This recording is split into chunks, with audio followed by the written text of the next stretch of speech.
சிலர் பைபிள் எல்லாம் காத்துக்கிறது இல்லை. சரியா? பைபிள் எல்லாம் இவர் இன்னைக்கு கீபோர்டு வச்சிருக்கார், ரொம்ப பௌமியமா வச்சிருக்கார் ஹோலி பைபிள். இத வீட்டுக்கு போனா கீபோர்ட்ல வச்சிருக்க மாதிரி தான் வச்சிருப்பீங்களா? இத எங்க வச்சிருப்பீங்க? பைபிளுக்குன்னு ஒரு இடம் வச்சிருக்கீங்க. கர்த்தர் உங்களை ஆசீர்வதிப்பாரா. ஆனா பல பேர் என்னன்னா, பல வீடுகளிலே பைபிளுக்கு இடம் கிடையாது.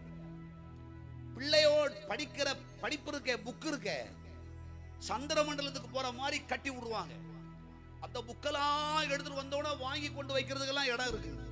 ஆனா பைபிளை கொண்டு போனா அந்தால போட்டு இந்தால போட்டு பைபிள் பாயே கிழிஞ்சு போயிருக்கு. பார்த்திருக்கீங்களா?